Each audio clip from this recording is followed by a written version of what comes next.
जय भारत, जय संविधान, जय विज्ञान। मित्रों, આજે આ વિડીયોના માધ્યમથી હું એવા લોકોને સતર્ક કરવા આવ્યો છું, સાવચેત કરવા આવ્યો છું, ચેતવણી આપવા આવ્યો છું જે લોકો મારા વિડીયો જ તેની પોતાની યુટ્યુબ ચેનલ પર અપલોડ કરે છે, મારા કોલ રેકોર્ડિંગ તેની પોતાની યુટ્યુબ ચેનલ પર અપલોડ કરે છે।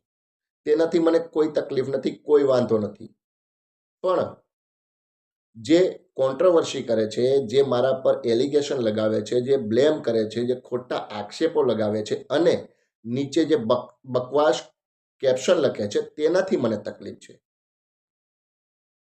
કાલે યુટ્યુબમાં વિડીયો જોતા એવો એક વિડીયો મારી સામે આવ્યો। તે યુટ્યુબ ચેનલનું નામ છે ઓનલી ફોર ન્યૂઝ અને ઓનલી ફોર ન્યૂઝનો એડિટર સંજય આર નામનો વ્યક્તિ તેની પોતાની યુટ્યુબ ચેનલ ઓનલી ફોર ન્યૂઝમાં એક વિડીયો અપલોડ કરે છે। જો કે તે વિડીયોમાં ક્યાંય મારો ચહેરો જોવા નહીં મળે। ઓનલી ફોર ન્યૂઝના એડિટર સંજય આરવે જે વિડીયો તેની પોતાની યુટ્યુબ ચેનલ પર અપલોડ કર્યો છે તેમાં તમને મારો વોઇસ, મારો અવાજ પણ સાંભળવા નહીં મળે। મારું ફેસ માત્ર 5 કે 10 સેકન્ડ પૂરતું તેમાં શો કરવામાં આવે છે, બતાવવામાં આવે છે। બાકી મારું ફેસ કે મારો વોઇસ એને વ્યુઅર્સ મેળવવા માટે, સબસ્ક્રાઈબર વધારવા માટે, લાઇક્સ વધારવા માટે, શેરિંગ વધારવા માટે મારા નામનો દુરુપયોગ કરેલો છે। અને તે વ્યક્તિએ જે બકવાસ કેપ્શન લખી છે, અહીંયા તમે નીચે જોઈ શકો છો, તેમાં આ સંજય આર નામનો વ્યક્તિ જેની યુટ્યુબ ચેનલનું નામ છે ઓનલી ફોર ન્યૂઝ, તે સંજય આર નામના વ્યક્તિએ કેપ્શનમાં શું લખ્યું કે બારેજા ધામ ખૂંખાર મેરડીના ભુવાએ કમલેશ જાદવ પાસે મોઢામાં ચપ્પલ લેવડાવીને માફી મગાવી। તમે કેપ્શન જોઈ શકો છો।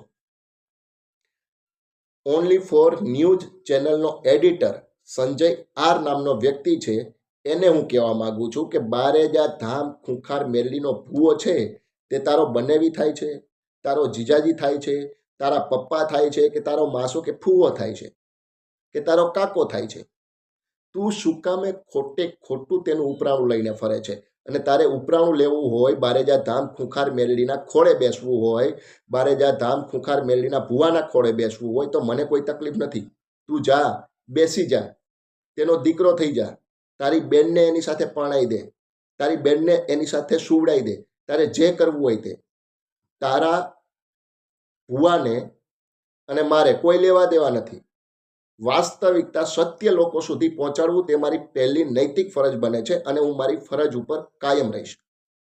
પણ તે જે કેપ્શન લખી છે, ભૂવો તારો બનેવી થાય છે, ભૂવો તારી માનો વર થાય છે, ભૂવા અને તારી બેનને કોઈ આડા સંબંધ છે, શારીરિક સંબંધ છે કે તે એનું ઉપરાણું લઈ અને કેપ્શનમાં એવું લખ્યું કે કમલેશ જાદવ પાસે મોઢામાં ચપ્પલ લેવડાવીને માફી મગાવી। જે ચપ્પલ મોઢામાં લેવડાવ્યું તે પેલા તારી બેનના પછવાડામાં ઠોક્યું હતું? તારી બેનને અને બારેજા ધામના ભુવાને કોઈ આડા સંબંધ છે? તો એનું ઉપરાણું લઈને જે કેપ્શન લખી છે, કેપ્શનથી મને તકલીફ છે। જો બેટા, ટણી નહીં કરવાની, નહીં તો અમે અણી કરીશું, અને અમે અણી કરીશું ને તો તારી 7 પેઢી સુધી એનો દુખાવો નહીં જવા દઈએ। એટલે ટણી કરવાનું બંધ કરો।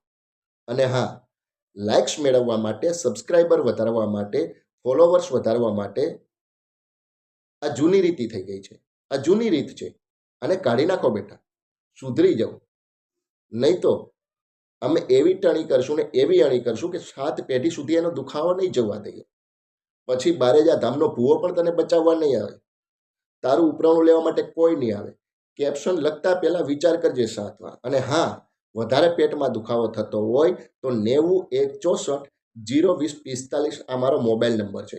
અડધી રાત્રે ફોન કરજે, જગ્યા નક્કી કરજે, હું પહોંચી જઈશ। બાકી વ્યુઅર્સ વધારવા માટે, સબસ્ક્રાઈબર વધારવા માટે, લાઇક્સ વધારવા માટે, ફોલોવર્સ વધારવા માટે, શેરિંગ વધારવા માટે આ નાટક બંધ કર, આ ડિંડક બંધ કરી દે। અને હા, સુધરી જજે, નહીં તો તારી 7 પેઢી યાદ અપાવી દઈશ। તારી માદર ચોદ, માદર ભગત લાઇક્સ મેળવવા માટે, સબસ્ક્રાઈબર વધારવા માટે, ફોલોવર્સ વધારવા માટે, શેરિંગ વધારવા માટે તું બીજાના નામ ઉપર ગમે તેવા એલિગેશન કરી દઈશ, કેપ્શન ગમે તેવી લખી નાખીશ, અને અમે શાંતિથી બેઠા રહીશું। તને શું લાગ્યું કે તને વળતો જવાબ નહીં મળે? ભૂવો તારો બનાવી થતો હશે, ભૂવાને અને તારી બેનને કોઈ શારીરિક સંબંધ હશે, આજના સંબંધ હશે. મારે ભૂવા સાથે કોઈ લેવા દેવા નથી. મારે જે લોકો અંધશ્રદ્ધા ફેલાવે છે, ગુજરાતમાં તમામ લોકો જે અંધશ્રદ્ધા ફેલાવે છે, તે તમામ લોકો મારા દુશ્મન છે. હું એવું માનું છું. કમલેશ જાદવને માફી મગાવવાની વાત તો દૂરની છે. તારી વાત કરું છું. તારી કે તારો બાપ કે તારો દાદો કે એનો દાદો કે એનો દાદો તારા દાદાના દાદાના દાદાને પરદાદા હોય ને, તો મને રાયના દાણા બરાબર પણ નહીં ચૂકાવી શકે. માફી મગાવવાની વાત તો બહુ દૂરની છે. એટલે સમજી વિચારીને કેપ્શન લખ્યું. જેટલું પછવાડામાં છાણ હોય ને તેટલું જ કરવું, એનાથી વધારે ના કરવું બેટા. ખોટી કોન્ટ્રોવર્સી ના કરવી ને ખોટા એલિગેશન ના લગાવવા મારા પર. બાકી 7 પેઢી યાદ અપાવતા વાર નહીં લાગે. કદાચ તને તારી 14 પેઢીના નામ યાદ નહીં હોય, પણ હું તારી 18 પેઢી તને યાદ અપાવી દઈશ. ખોટી ટણી નહીં કરવાની. જે કેપ્શન લખી છે અને જે વિડીયો એને અપલોડ કર્યો છે ઓનલી ફોર ન્યૂઝના એડિટર સંજય આરે, તેમાં ક્યાંય પણ મારો વોઇસ નથી, મારો વિડીયો જ નથી. ઓનલી ફોર મારા ફોટાનો દુરુપયોગ કરવામાં આવ્યો છે. ખાલી મારા ફોટાને દુરુપયોગ તરીકે તેને ઉપયોગમાં લીધો છે, લાઇક્સ વધારવા માટે, સબસ્ક્રાઈબર વધારવા માટે, ફોલોવર્સ વધારવા માટે અને શેરિંગ વધારવા માટે. બીજું કશું નથી કર્યું. તો સુધરી જજે નાલાયક. તારી 7 પેઢી યાદ અપાવી દઈશ માદર ચોદ. અને જે ચપ્પલની તું વાત કરે છે ને એ ચપ્પલ પેલા તું તારી બેનના પછવાડામાં મારજે માદર ચોદ. અને તારામાં ત્રેવડ હોય, હેસિયત હોય, એક બાપની પેદાઈશ હોય અને તારી માનું ધાવણ ધાવ્યો હોય ને તારી માએ તને એનું ધાવણ ધવડાવીને મોટો કર્યો હોય ને તે કોઈ ગધેડીનું ધાવણ ના ધાવ્યું હોય, તો તારા બાપનો સંપર્ક કર 9164 02045 પર. તને હું યાદ અપાવી દઈશ કે તું કોના બાપની પેદાઈ છો. તારી માએ તને વંડીવાળેથી લીધો છે. તું તારા બાપની ઓરિજિનલ પેદાઈશ નથી. તું તારા બાપનું ખૂન નથી કે તું તારા માની પેટેથી જન્મ્યો નથી. તારી માએ ક્યાંય ઉછીનો ઉધારાનો તને લીધો હોય, યા તો કોઈ અનાથ આશ્રમમાંથી તને ઉપાડીને લાવી હોય, યા તો પછી કાળા કામ કરીને તને પેદા કર્યો હોય. બાકી તું આવો ના હોઈ શકે. નામ રાખ્યું છે ચેનલનું ઓનલી ફોર ન્યૂઝ, અને તેમાં તું આવી કોન્ટ્રોવર્સી કરે છે, આવા એલિગેશન લગાવે છે, આવી કેપ્શન લગે છે, અને તને એવું લાગે છે કે અમે કશું બોલવાના નથી, શાંતિથી સાંભળતા રહીશું, જોતા રહીશું. આમ તો હું ક્યારેય કોઈને જવાબ નથી આપતો, પણ આવા ઉદ્ધારના પૈસાની પેદાઈશો, આ સંજય આર નામનો જે ઓનલી ફોર ન્યૂઝનો જે એડિટર છે, આવા લોકો માટે જવાબ આપવો મારા માટે જરૂરી હતો. આપવો જ પડે. તારામાં ત્રેવડ હોય ને બેટા, આમનો સામનો કરી લે. અહીંયા તારો બાપ બેઠો છે. મારું એડ્રેસ જુનાગઢ મંગલધામ સોસાયટી 1 અલ્ટ્રા સ્કૂલની પાછળ. ખાલી તું એકવાર તારો નંબર એડ કર, અથવા તું મને મારા નંબર ઉપર ફોન કર. આમને સામને થઈ ગયા. અડધી રાત્રે ફોન કરજે, જગ્યા નક્કી કરજે, હું પહોંચી જઈશ. બાકી ખોટી કોન્ટ્રોવર્સી, ખોટા એલિગેશન અને ખોટા બ્લેમ આક્ષેપો કરવાનું રહેવા દેજે, અને ખોટી કેપ્શનો લખવાનું બંધ કરી દેજે.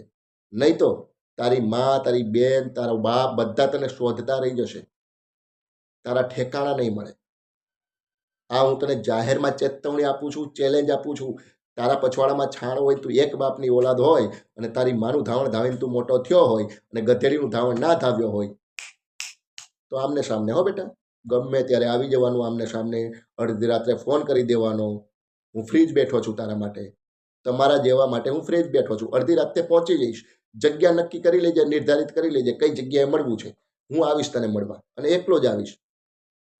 બાકી આવી ખોટી કેપ્શન, બકવાસ કેપ્શન નહીં લખવાની, ખોટા એલિગેશન નહીં કરવાના, ખોટા બ્લેમ નહીં કરવાના, કે ખોટી કોન્ટ્રોવર્સી નહીં કરવાની હો બેટા. હું કોન્ટ્રોવર્સીમાં ક્યારેય પડતો નથી, પણ તમારા જેવા નપુંસક લોકો છે ને, જબરજસ્તી મને મજબૂર કરે છે, એટલા માટે મારે બોલવું પડે. એટલે સુધરી જજે. પહેલો ને છેલ્લો ચાન્સ તારા માટે. હવે આગળથી પછી હું શરૂઆત કરીશ ને તો તને વધારે દુખાશે. અને તારી તકલીફ તો હું સહન કરી લઈશ, પણ મારી તકલીફ, મેં આપેલી તકલીફ તું નહીં સહન કરી શકે. બહુ જબરી તકલીફ આપીશું તને. અને તું તો શું, તારી 7 પેઢી નહીં સહન કરી શકે, તારા પરિવારજનો નહીં કરી શકે, તારા કુટુંબીજનો નહીં કરી શકે. અને હું તારા આખા પરિવારજનોને, તારા આખા કુટુંબીજનોને, તારી 7 પેઢીને ઉદ્ધારના પૈસાની પેદાઈશ બનાવી દઈશ. કોઈને નહીં છોડું. શરૂઆત કરી છે ત્યાં સુધીમાં સુધરી જજે. આગળ નેક્સ્ટ વિડીયો જ પાર્ટ 2 મારે ના લઈ આવવો પડે એનું ધ્યાન રાખજે. બાકી પાર્ટ 2માં હું પછી બધાને નાગા કરવાનું ચાલુ કરીશ. અત્યારે તો ચડ્ડી પહેરાવીને રાખી છે ત્યાં સુધી સારું છે, નહીં તો બધા લોકોને નાગા કરી દઈશ. સમજી ગયો બેટા? મળશું ફરી પાછા એક નવા વિડીયો સાથે. ત્યાં સુધી જય ભારત, જય સંવિધાન, જય વિજ્ઞાન. અને હા, મળી લેજે બેટા અડધી રાત્રે ગમે ત્યારે ઈચ્છા થાય ત્યારે. નંબર આપેલો છે, એડ્રેસ આપેલું છે. તારામાં ત્રેવડ હોય, તું એક બાપની ઓલાદ હોય અને તું તારી માના પેટેથી પેદા થયો હોય તો તું તારો નંબર એડ કરજે અથવા મારા નંબર ઉપર તું ફોન કરજે. હો સંજય, સમજી ગયો બેટા? જય ભારત.